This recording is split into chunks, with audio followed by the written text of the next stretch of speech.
Salut à tous! Je vous retrouve aujourd'hui pour une vidéo sur la cosmétique naturelle 100% homemade. Ça fait un petit moment que je vous promets sur le blog et sur les réseaux sociaux du blog de vous montrer comment je fabrique mes propres soins pour le visage, que ce soit ma crème de jour ou bien le soin que j'utilise pour le contour de l'œil. Et aujourd'hui, je vais me lancer avec une première vidéo sur la recette de mon soin pour le contour de l'œil que voici. C'est un soin que j'utilise maintenant depuis un petit peu plus d'1 an et j'en suis complètement ravie. Ça me donne une peau toute douce, toute veloutée autour de l'œil.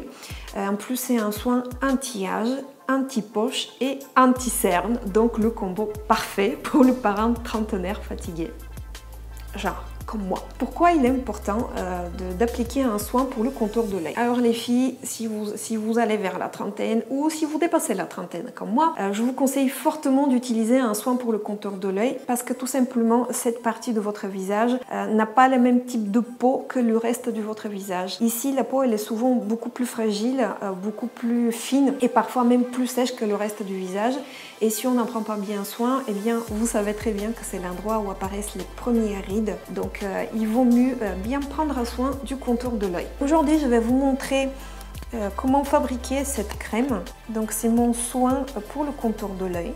Alors, avant de commencer et avant de me lancer sur la recette de la fabrication de ce soin, je vais juste vous expliquer en 2 mots comment on fabrique les crèmes et les soins maison. Tout d'abord, dans chaque crème ou dans chaque soin pour le visage ou pour le corps, globalement, vous avez 2 choses. Vous avez des ingrédients à base d'eau, ce qu'on appelle en fait la phase aqueuse du soin, et vous avez également des ingrédients à base d'huile ou de beurre, ce sont des ingrédients gras, pour que l'huile et l'eau puissent se mélanger. Vous savez, on a appris ça à l'école, les deux ne se mélangent pas. Donc pour que ces 2 phases puissent venir se mélanger, vous aurez besoin d'émulsifiants.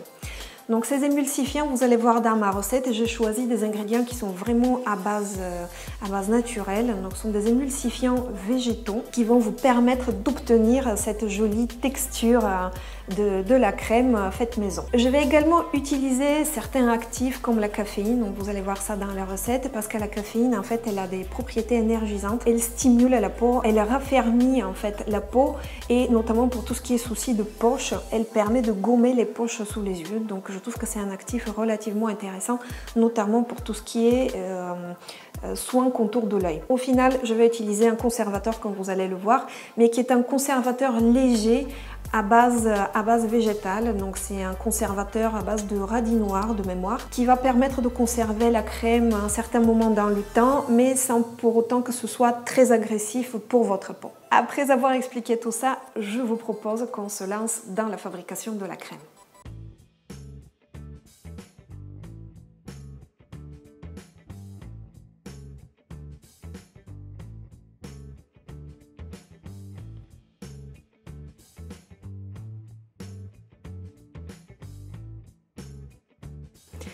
Tout d'abord, je vous conseille, avant toute chose, de désinfecter l'ensemble de vos ustensiles avec de l'alcool à 70 degrés pour éviter d'introduire des bactéries et des microbes dans votre préparation maison.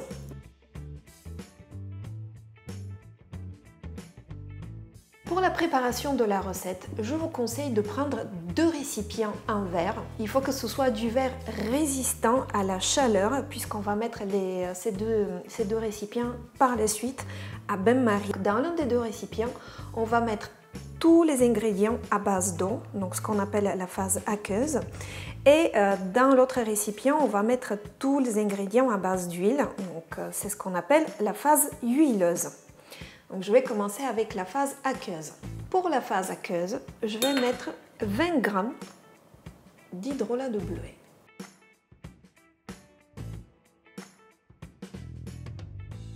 Et je vais également rajouter 7 g du gel d'aloe vera pour avoir au total 27 g de phase aqueuse. Si vous n'avez pas d'aloe vera à la maison, vous pouvez rajouter directement 27 g d'hydrolat.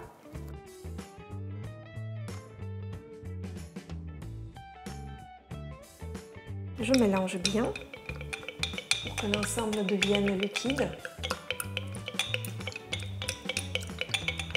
Et je vais mettre de côté. Dans le deuxième récipient, et je vais mettre tous mes ingrédients à base d'huile. Il me faut au total 18 grammes d'ingrédients à base d'huile que je vais répartir de la façon suivante. 10 g d'huile de pépins de grenade et 8 g de beurre de karité.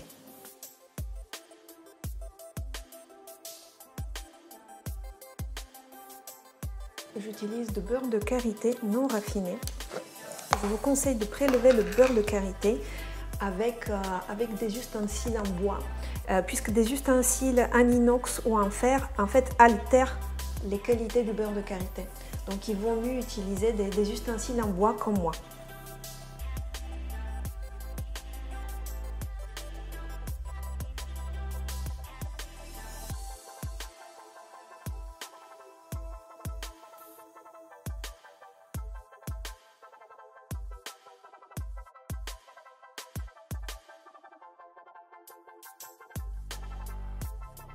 Ensuite, je vais prendre mon récipient où il y a la partie aqueuse, donc le mélange d'hydrolat et d'aloe vera, et je vais y rajouter un actif cosmétique.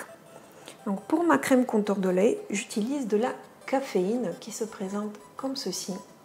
Donc il faut en rajouter 1 g de poudre de caféine dans la phase aqueuse à froid.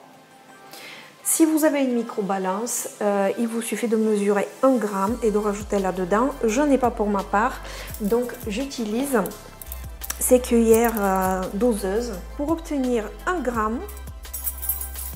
je vais utiliser 2 cuillères TAD. Je ne sais pas si vous voyez bien, c'est marqué TAD. Et une cuillère Dash. Alors, Dash, c'est celle-là.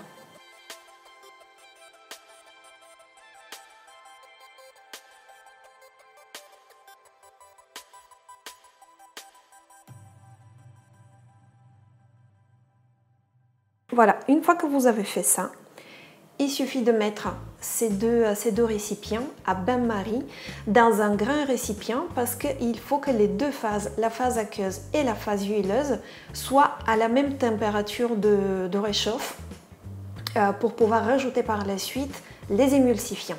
Donc pendant que l'eau est en train de chauffer, je vous conseille de préparer vos émulsifiants que je vais vous montrer tout de suite. L'émulsifiant MF, qui est un émulsifiant à rajouter dans la phase aqueuse. Donc on va le mettre ici, dans l'hydrolat et l'aloe vera. Vous avez également l'émulsifiant ME, qui est un émulsifiant à rajouter dans la phase aqueuse. Donc on va le mettre ici. Maintenant que mes deux préparations sont à la même température, je vais en profiter pour ajouter les émulsifiants. Je vais donc mettre 2,5 g de l'émulsifiant VE dans la partie huileuse et la même quantité de l'émulsifiant MF dans la partie aqueuse. Quand les deux récipients sont à la même température et que les émulsifiants ont fondu, il faut retirer le tout du feu.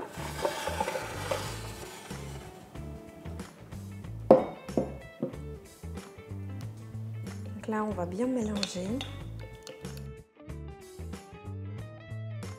Donc ce que l'on va faire à ce stade-là, c'est qu'on va verser doucement l'huile ou l'inverse, ou la partie aqueuse dans la partie huileuse, et on va commencer à mélanger petit à petit.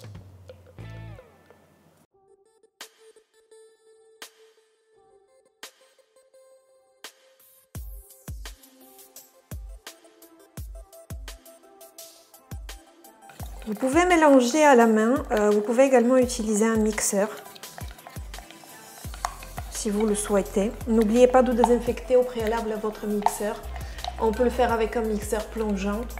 Alors, après le passage au mixeur, voici la consistance qu'on obtient. Vous voyez, même si la préparation est déjà chaude et encore chaude, on commence à obtenir quelque chose d'assez crémeux. Donc je vais utiliser le Cidal, qui est un conservateur à base végétale, donc à base de radis noirs fermentés. Attention, il faut en mettre pas mal, il faut mettre 33 gouttes pour 50 g de préparation.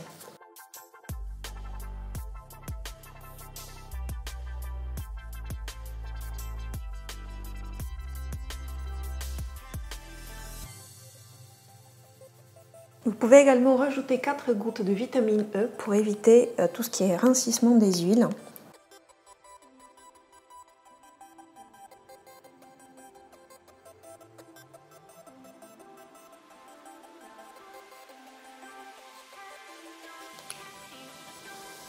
Et vous pouvez également rajouter un petit peu de fragrance naturelle. J'ai ici une fragrance de jasmin. Je vais mettre juste quelques gouttes pour l'odeur de ma crème.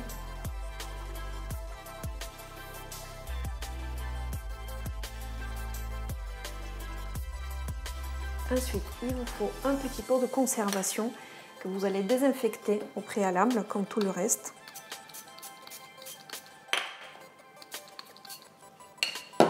Idéalement, il vous faudra un petit pot avec une pompe, mais je n'ai plus de disponible. J'ai déjà des crèmes dans mes pots.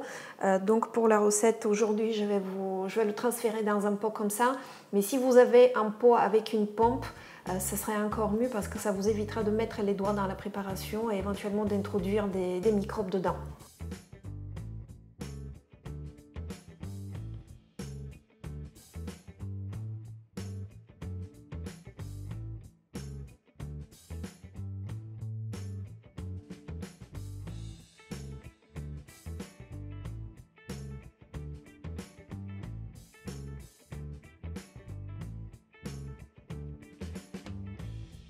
Si vous voulez voir la consistance, bien, je vais en prélever un petit peu avec la cuillère sur ma main. Et donc là, vous allez voir.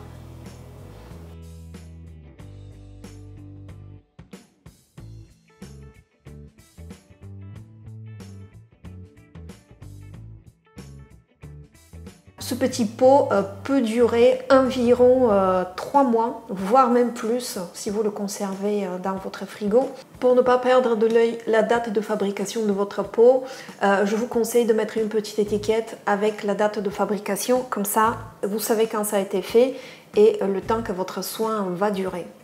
Voilà, j'espère que cette vidéo vous a été utile, que vous avez appris comment fabriquer vos propres soins pour le contour de l'œil. C'est un petit peu le même principe d'ailleurs pour tous les soins pour le visage faits maison.